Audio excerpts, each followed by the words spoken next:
Hello दोस्तों, welcome back to my YouTube channel.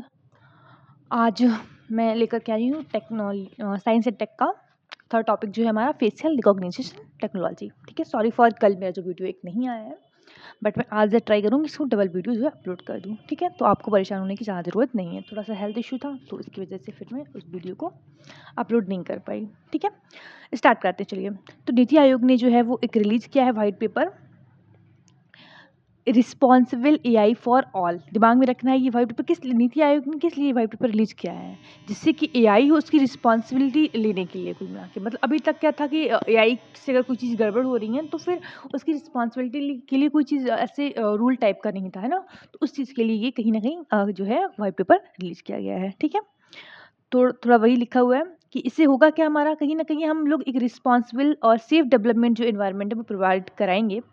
किससे related? FRT से रिलेटेड। एफआरटी मतलब फेशियल रिकॉग्निशन टेक्नोलॉजी से रिलेटेड। ठीक है, हम लोग अगर बात करते हैं अबाउट द एफआरटी की, अगर हम लोग बात करें तो ये एक आर्टिफिशियल इंटेलिजेंस के अंतर्गत आता है। ये आइडेंटिफाई करता है और वेरीफाई करता है a person based on the criteria image और वीडियो डाटा। जैसे एग्जांपल मानिए मोबाइल में हम लोग डालते हैं ना, आपने फोटो वाला जो फोल्डर होता है गूगल वाला वो तो देखा होगा ना। उसमें क्या होता है, आपने कुछ फ़ोटो को उस नाम से सेव कर दिया, जैसे मान लीजिए एग्जांपल आपने अपने नाम से उसको सेव कर दिया, तो फिर क्या होगा दैट वो जो फ़ोल्डर होगा वो सेम फ़ोटो को एक साथ इकट्ठा करेगा on the basis of the हमारा जो वीडियोज़ है, मतलब हमारे जो पिक्स हैं उनका जो बोल सकते हैं फेस का स्कैनिंग वगैरह करके वो मतलब कुल मिला के एक पर्सन की फ़ोटो एक जगह रखी होंगी, दूसरे पर्सन की दूसरी जगह पे, तीसरे पर्सन की तीसरी जगह, ही होता है ना। सेम चीज़ वही बात कर रहा है यहाँ पर। तो यहाँ पर दो पर्पज़ के लिए एफआरटी जो है यूज़ किया जाता है। नंबर फर्स्ट बात है वेरिफिकेशन ऑफ आइडेंटिटी। ठीक है, इसमें क्या होता है कि आपके डाटाबेस में कोई पिक पहले से है, उसके बेस पर जो है वो जो दूसरी, जैसे मान लीजिए एग्जांपल आपके मोबाइल में आपकी फ़ोटो है, आपने लगा के रखा है, आपने ये फ़ोटो पहले सेव कर दी है अपनी। ठीक है, जब आप फेस लॉक खोलते हैं तो क्या होता है, सेम जब पिक आप सामने करते हैं तो उसको लगता है कि अच्छा सेम टू सेम, मतलब फ़ोन को लॉक कर खोल देना है। ठीक है, अनलॉक कर देना है। अगर अदर पर्सन आता तो क्या होता है, वो फीचर को मैच नहीं कर पाता है तो क्या होगा, अनलॉक नहीं होता है। सेम चीज़ यहाँ पर है। तो मतलब क्या है, एक जो डाटाबेस आपका मोबाइल में पहले से है उससे रिलेट होकर वो पर्सन सेम है, जो मतलब कहने का है जो डाटाबेस सेम है वही पर्सन सेम खड़ा है, मतलब उनको आइडेंटिफाई करना कि सेम है कि नहीं है। ये काम किसका होता है, हमारा एफआरटी का। सेकंड काम क्या है, एक आपके पास फोटो है और बहुत सारी भीड़ खड़ी है, बहुत सारी, मान लीजिए एग्जांपल हजारों की संख्या में भीड़ खड़ी है, तो उसमें से उसी सेम पर्सन को पहचानना।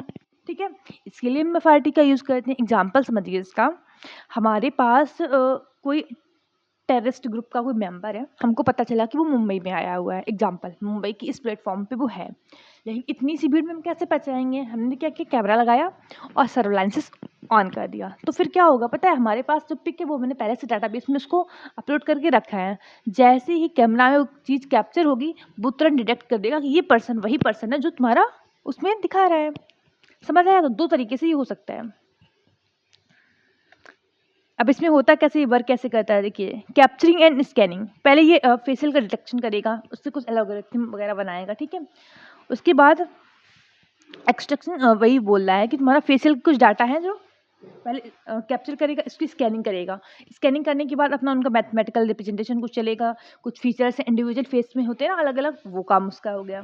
फिर कंपैरिजन डाटाबेस, अब कोई अदर पर्सन आपने सामने खड़ा कर दिया तो अब फिर वो मैच करेगा कि इसके जो फीचर्स हैं इस वाले पर्सन के फीचर्स के सेम है, सारे फीचर्स अगर सेम है देन फोन अनलॉक हो जाएगा, है ना। सेम चीज़ वही है। तो उसके बाद हम लोग बात करें application and uses in the case of FRT. ठीक है, सिक्योरिटी रिलेटेड यूजेस, इसको देखते हैं जरा। तो यहाँ पर अगर बात बोलें तो identification of person of interest, हमको कोई पर्सन चाहिए, उसको अगर हमको, हमने क्या बताया, इससे एग्जांपल दिया कि हम कोई टेररिस्ट है जो मुंबई वाले प्लेटफॉर्म पे हमको पता है कि है, वहाँ से उसको ढूंढना है, तो क्या करेंगे हम लोग, इसके भी काम आएगा ना भाई। हमने कैमरा लगा दिया, वो सर्विलांस कर लेगा कि ये पर्सन सेम है जो आपने पिक हमारे डेटाबेस में डाली है। तो एग्जाम्पल इसका दे रहा है, हमारा यूपी में जो है त्रिनेत्र चल रहा है। ठीक है, जो नॉर्मली रियल टाइम पे क्रिमिनल जो है उनको पकड़ने के काम में आता है। ठीक है, सेम चीज़ है वही। फिर अगर हम लोग बात करते हैं नेक्स्ट, क्या लिखा है हुआ, आइडेंटिफिकेशन ऑफ मिसिंग पर्सन। अब कोई पर्सन मिस हो गया है तो उसके लिए सेम चीज़ है। तो तेलंगाना गवर्नमेंट ने चलाया है क्या है, तेलंगाना दर्पण। ठीक है, ये नहीं सेटअप है। चीज़ सेम है, सबका अलग-अलग स्टेट पे अलग-अलग नाम दे दिया है उन्होंने, अलग-अलग काम से वो यूज़ कर रहे हैं अपना, ठीक है? वो मिसिंग पर्सन के लिए यूज़ किया गया है, यहाँ पे क्रिमिनल को पकड़ने के लिए यूज़ किया गया है।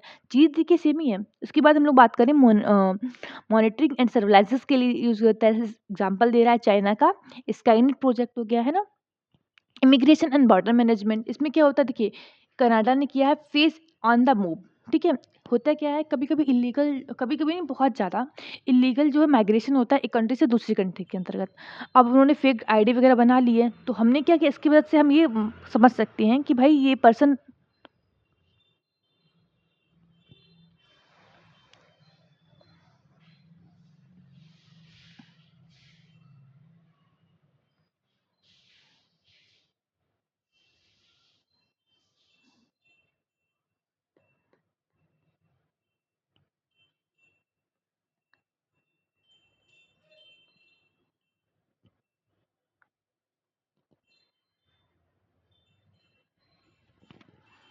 उसकी मदद से हम लोग समझ सकते हैं कि वो पर्सन सेम है कि नहीं है, है ना? मतलब जो जिस पर्सन की आइडेंटिटी बनी हुई है, उसमें जो पिक है और जो एंटर कर रहा है इन द कंट्री के अंदर, तो वो दोनों सेम है कि नहीं, इसके लिए हम लोग यहाँ पर यूज़ करते हैं। तो इसका नाम याद रखना है, फेस ऑन द मूव कहाँ का है? कनाडा का है। फिर आते हैं क्राउडेड कंट्रोल, तो एग्जांपल दे रहा है जैसे कि क्राउड कभी-कभी होता है ना कि दैट कोई फंक्शन हो रहा है, कोई चीज़ बहुत बड़ा महोत्सव हो रहा है, तो उस टाइम क्या होता है, क्राउड की वजह से बहुत सारे डिज़ास्टर हो जाते हैं ना, तो उसके मैनेजमेंट के लिए भी जो है इसका यूज़ किया जाता है। एग्जांपल दे रहा है 2021 कुंभ मेला में इसका यूज़ किया गया है ना। उसके बाद हम लोग बात करते हैं नॉन सिक्योरिटी रिलेटेड इशू पे। तो verification and authentication of individual identity कह रहा है कि बहुत बार, जैसे कि एग्जांपल इसका सबसे अच्छा है, आप नेट का एग्जाम देने जाइए तो क्या होता है, आपकी फ़ोटो जो है उससे वो कहीं न कहीं आपका रियल फेस जो है वो मैच कराते हैं ना। तो मतलब क्या है कि आप जो एडमिट कार्ड में बच्चा है और जो रियल में एग्ज़ाम देने आया है, वो दोनों सेम है कि नहीं है? तो उनकी आइडेंटिटी फ़िकेशन जो है वो उस तरीके से होती है ना? तो और एग्ज़ाम्पल दे रहा है, जैसे हम लोग आधार कार्ड का यूज़ करते हैं फॉर ऑथेंटिकेशन बेस्ड ना, फेशियल रिकॉग्निशन होता है। तो वही बात कर रहा है, बहुत जगह पर हम लोग आधार कार्ड एज़ अ यूज़ कर किया जाता है ना भाई, कि पर्सन सेम है कि नहीं है ना? और सर्विस को आसान बनाने के लिए एग्जांपल देखो दे रहा है, एक एयरपोर्ट पे जो है हमारा डी यात्रा नाम से जो है फेमस है। इसमें क्या होता है कि आप अगर जब निकलेंगे तो कुल मिला के आपको सीधा-सीधा वो जो है एआई का यूज़ करके विदाउट काउंटलेस ऑनवर्डिंग जो है आपकी हो जाएगी, है ना? उसके बाद हम लोग बात करें unique IDs in the institutional education institution. इसमें एग्जांपल देके समझाते हैं। सीबीएसई जो बोर्ड है, उन्होंने फेस मैचिंग टेक्नोलॉजी एजुकेशनल जो है वो यूज़ करना स्टार्ट किया है, जिसमें क्या है, कोई बच्चा है वो अपने जो भी डॉक्यूमेंट है वो उसको एक्सेस कर सकता है, ठीक है, on the basis of face matching technology, ठीक है। What are the risk associated with FRT, अब थोड़ा सा रिस्क के बारे में हम लोग समझ लेते हैं कि क्या क्या इसमें थोड़ा सा गड़बड़ है, ठीक है। तो यहाँ पर अगर हम लोग बात करते हैं तो इंसर्जेंसी की, इन अकरेंसी की बात करें, है ना, पहला तो एफआरटी सिस्टम में lead to the misidentification due to the inaccuracy resulting from, तो कह रहा कि बहुत कभी कभी होता है ना, एफआरटी सिस्टम में जो होता है हमारा वो, उस पर थोड़ा सा प्रॉब्लम्स आ जाती हैं, गड़बड़ी हो जाती हैं चीज़ों में। तो पहला देखिए पॉइंट कैसे कैसे चीज़ें होती हैं, तो automation wise and under representation in database, example समझाते हैं। गूगल फोटो में कभी कभी देखे होंगे ना, आता है वो कि ये पर्सन सेम है कि नहीं है, डिफरेंट है कि मतलब सेम है ना, आता है ना, मतलब वो कहीं ना कहीं आइडेंटिफाई नहीं कर पा रहा है कि पर्सन सेम ही है कि नहीं है, तो उस टाइम में चीज़ें गलत हो जाती हैं, ठीक है। वो हो सकता है उसका स्किन कलर, हो सकता है उसका टोन हो गया, रेस हो गया, जेंडर को लेकर के थोड़ा सा उसको प्रॉब्लम हो सकती है, लेक ऑफ अकाउंटेबिलिटी, ये भी थोड़ा सा इशू इसको रहता है ना। उसके बाद हम लोग बात करें टेक्निकल फैक्टर, जैसे हम लोग बात करें इंट्रिंसिक, इसमें जो है टेक्निकल फैक्टर में दो टाइप के फैक्टर आएंगे, एक होता है इंट्रिंसिक, एक होता है एक्सट्रिंसिक, है ना। तो इंट्रिंसिक में अगर हम लोग बात करें, फेशियल एक्सप्रेशन कैसा है, एजिंग क्या है, प्लास्टिक सर्जरी तो नहीं हुई, इस टाइप की चीज़ें हो सकती हैं ना। एक्सटेंसिव की बात हम लोग बात बोलें, ठीक है, तो किस पोज में बैठा हुआ है, क्या इलस्ट्रेशन है, क्या इमेज की क्वालिटी है, ठीक है, इन सब चीज़ों पे भी डिपेंड करता है। अब समझिए एग्जांपल, कोई क्रिमिनल है, उसने प्लास्टिक सर्जरी ही करा ली, तो फिर क्या ही करेंगे, है ना। या फिर उन्होंने सही से मास्क बना के पहन के बैठे हैं, तो फिर कैसे ही क्या कर पाएँगे ना वो चीज़ें हम। चलिए आगे आते हैं, ग्लिच एंड, तो कह रहा है FRT system can be stopped by the, तो ये इसमें जो एफआरटी सिस्टम में होता है क्या है, इसको हैकर बड़ी स्पीड से हैक कर सकते हैं, मतलब थोड़ा सा बहुत माइनर सा डिफरेंस होता है, इसको आराम से हैक किया जा सकता है। और लेकिन एक छोटा सा हैक, एक छोटी सी प्रॉब्लम कहीं ना कहीं बहुत बड़ा इशू क्रिएट कर सकता है। ठीक है, फिर आते हैं हम लोग lack of training and human operator. तो कह रहा है इसके लिए हम लोग नॉर्मल सी बात है, अगर वेरीफाई करना है तो चीज़ों को, तो ह्यूमन ऑपरेटर की जरूरत पड़ेगी, तो कहीं ना कहीं वो भी हमारे पास कम है। ठीक है, जो एफआरटी सिस्टम को अच्छे से चला सके, उसके आउटपुट अच्छे से पहुंचे। Concern regarding to the accountability, legal liability and the grievances redressal. ठीक है, अब कह रहा है ये इतना कॉम्प्लेक्स होता है, इसके कॉन्सेप्ट को समझना, इसके जो एल्गोरिथम पे ये चलता है, तो and protection surrounding trade secret intellectual property of FRT system. तो वही कह रहा है कि इसको जो एल्गोरिथम है वो उसको समझना थोड़ा सा टफ पड़ जाता है, और कहीं ना कहीं अकाउंटेबिलिटी का भी इशू आता है कि भाई ये तो एआई सिस्टम है ना, तो लीगल है ना, वो चीज़ें बात कर रहा है। उसके बाद हम लोग बात करें राइट वेस्ट इशू।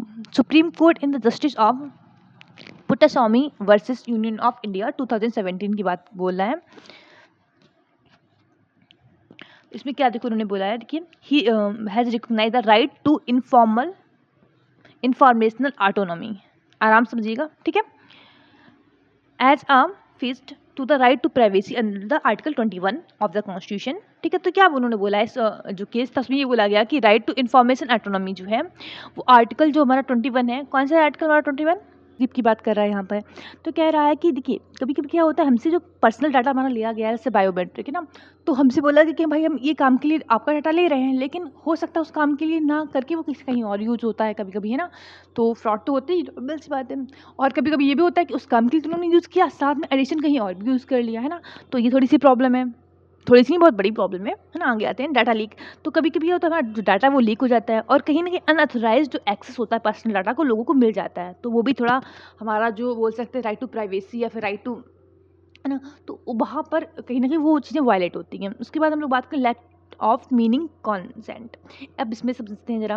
तो देखिए कुछ पब्लिक सर्विस ऐसी होती हैं, है ना, कुछ पब्लिक बेनिफिट या फिर कुछ पब्लिक, है ना, ऐसी चीज़ें होती हैं जहाँ पर ये कंपलसरी बोला गया है कि भाई आपको फेशियल रिकॉग्निशन जो है वो देना पड़ेगा। तो मतलब कुल मिला के इसका कोई अल्टरनेटिव वहाँ पर है ही नहीं। तो इसका मतलब ये है कि विदाउट कॉन्सेंट आपको मतलब ये आइडेंटिफिकेशन देना ही पड़ेगा, है ना। तो यहाँ पर फिर जो हमारा राइट टू कॉन्सेंट है कि हमारा सहमति लेना, इसका तो कोई मतलब ही नहीं निकलता है। जब आपने कंपलसरी कर दिया है कि भाई आप विदाउट किसी तरीके से जो है बेनिफिट ले ही नहीं सकते, तो वही बात कर रहा है चीज़ें, है ना। प्राइवेट सिक्योरिटी यूज़ की बात कर रहा है। तो कह रहा है कि कभी कभी क्या होता है कि जो मतलब देखिए मान लीजिए एग्जांपल, जो आइडेंटिफिकेशन वाला जो ये पूरा हमारा एफआईटी सिस्टम है वो किसी प्राइवेट फंड के हाथ में, प्राइवेट जो है इंडिविजुअल जो चीज़ें हैं उनके मतलब उसमें दे दिया गया है कि भाई आप लोग इनको मैनेज करेंगे। तो ये भी हो सकता है कि जिस चीज़ को उनका सर्विलांसेस करना चाहिए वो उसको ना करके कुछ और ही सर्विलांसेस करने लगे। हम बोले उनको कि भाई प्राइवेट सेक्टर के हाथ में हमने दे दिया कि भाई एक काम करना है, आपको इस जो है एरिया में जो क्राइम है उनको सर्विलांसेस करना है। गवर्नमेंट के पास इतना ज़्यादा जो है वो रिसोर्स नहीं है। अब अगर इनको एक्सेस मिल गया इन चीज़ों का, तो कहीं ना कहीं वो कुछ और ही सर्विलांसेस कर रहे हैं ना, तो वो चीज़ों का इशू आता है इसमें। फिर आते हैं हम लोग वे फॉरवर्ड में, चलिए समझ सकते हैं इसको भी। Recommendation of NITI Aayog for the responsible use of FRT. ठीक है, principle of privacy and security. एक हमको डाटा प्रोटेक्शन रिजीम को जो है वो इस्टेब्लिश करना होगा, जो 3 प्रोंग टेस्ट होगा। ठीक है, किसी किस चीज़ के लिए हम लोग करेंगे, लिटिगेशन होनी चाहिए, ठीक है, लीगलिटी, उसके बाद रीजनेबिलिटी एंड प्रोपोर्शनलिटी। ठीक है, सुप्रीम कोर्ट किसने कहा, ये सुप्रीम कोर्ट ने कहा द पुट्टास्वामी जजमेंट में कि 3 प्रोंग टेस्ट होना चाहिए। किन चीज़ों का बता दिया मैंने। ठीक है, एग्जाम्पल देखो दे रहा है, digital personal data protection act 2023। इसका एम क्या है, to regulate and processing of data, digital data जो है। ठीक है, मतलब क्या है कि आप रेगुलेट कर रहे हैं, ठीक है, आप प्रोसेसिंग कर रहे हैं किसी भी इंडिविजुअल के डाटा का, लेकिन आपको ये चीज़ इंश्योर करना होगा कि उनके डाटा को प्रोटेक्ट करना पड़ेगा विदाउट मतलब उनके कॉन्सेंट की आप उनके डाटा को कहीं पर भी यूज़ नहीं कर सकते ऐसे ही, और अनलॉफुल प्रोसेस में तो बिल्कुल भी यूज़ नहीं कर सकते उनको। ठीक है, हॉलिस्टिक गवर्नेंस फ्रेमवर्क की हम लोग बात करें। ठीक है, set out extent of liability arising from any harm damage caused by use of FRT system। अगर कोई भी हार्म होता है बिकॉज ऑफ FRT, तो उसका कहीं ना कहीं लाइबिलिटी जो उसको एक्सटेंड करना पड़ेगा। उसके बाद हम लोग बात करें adopting privacy by design FPD principle. तो यहाँ पर ये बोला गया कहीं न कहीं जब भी हम लोग उसको इफ़ भी फॉरवर्ड में बात कर रहे हैं हम लोग कि जैसे मान लीजिए एग्जाम्पल कहीं पर हमको उसको यूज़ करना है, जो एफआरटी बेस्ड सिस्टम है हमारा, बायोमेट्रिक या फिर नॉर्मल फेशियल एक्सप्रेशन से लेकर कुछ करना है, तो यहाँ पर हम लोग ये कर सकते हैं कि हर एक प्रोसेस से पहले हम उसका जो भी पर्सन का हमको काम करना है, उसका कंसेंट लिया जाए, ठीक है? उनसे पूछा जाए कि भाई हम लोग इसका यूज़ कर सकते हैं कि नहीं कर सकते हैं। प्रिंसिपल ऑफ अकाउंटेबिलिटी फिर लेके आते हैं हम लोग, है ना? तो इसमें क्या है, यहाँ पर कहीं न कहीं हमको लॉगरिथम जो अकाउंटेबिलिटी उसको लेकर के आना पड़ेगा, एआई बेस्ड, है ना? उसको सिक्योर करना पड़ेगा। जब हम लोग कहीं न कहीं इसमें ट्रांसपेरेंसी लेकर के आएँगे, अकाउंटेबिलिटी लेकर आएँगे, तो लोगों का ट्रस्ट बढ़ेगा एआई बेस्ड हमारा जो है उस पे, है ना? तो उसके बाद हम लोग बोल रहे हैं, और अगर बाई चांस उसके बाद भी कोई प्रॉब्लम होती है तो ग्रीवेंसेस जो है रिड्रेसल सिस्टम होना चाहिए। ऐसा नहीं है कोई प्रॉब्लम हो रही, कहाँ पे कंप्लेंट करना कुछ पता ही नहीं है ना, तो वो चीज़ें नहीं होनी चाहिए। उन चीज़ों से रिलेटेड भी हमको आगे डेवलपमेंट फर्दर करना चाहिए। उसके बाद हम लोग बात करें ensuring safety and reliability, public standard of FIT related to the experimentality वैसे नहीं। तो कह रहा भाई बात कर रहा है कि उससे कोई एरर हो रही है या फिर कोई वायस हुआ है या फिर मतलब उससे रिलेटेड एक जो है स्टैंडर्ड पब्लिश करना चाहिए कि ये चीज़ें, ये प्रोसेस रहेगा अगर कोई प्रॉब्लम इशू आता है तो, है ना? उसके बाद हम लोग बात करते हैं principle of protection and reinforcement of positive human value. सबसे इम्पोर्टेंट तो भाई यही होता है। एथिकल कमेटी जो है उनको कॉन्स्टिट्यूट करना चाहिए कहीं न कहीं, जिससे क्या हो कि हम लोग जहाँ पर भी एआई सिस्टम का यूज़ करें, वो एथिकली रूप से हो, ठीक है? सबसे इम्पोर्टेंट है, हर एक चीज़ में एथिकल वैल्यू बढ़ानी जानी चाहिए, बहुत इम्पोर्टेंट है। सबसे इम्पोर्टेंट तो वही चीज़ है। चलिए, ठीक है? Thank you so much. I think आपको समझ में आ गया होगा, जो भी मैंने पूरा जो है आर्टिकल जो कंक्लूड किया है, ठीक है? अगर समझ में आ गया है तो फिर आप लोग बस एक काम कर दीजिए, लाइक एंड सब्सक्राइब कर दीजिएगा। Thank you so much. अब फिर आते हैं हम लोग नेक्स्ट वीडियो में जो भी रहेगा उसको लेकर के, ठीक है? आई थिंक लगभग 50% नहीं, 60%, 60-70% तक आप लोग कवर कर चुके होंगे। 2 टॉपिक जो है मैंने अभी तक उनको बिल्कुल टच नहीं किया है, बाकी लगभग सब में हो चुका है बहुत सारा टॉपिक ना। बाकी स्पीड से इसको कंक्लूड हम लोग कर देंगे, ठीक है? Thank you so much. तब तक के लिए अपना ध्यान रखिए।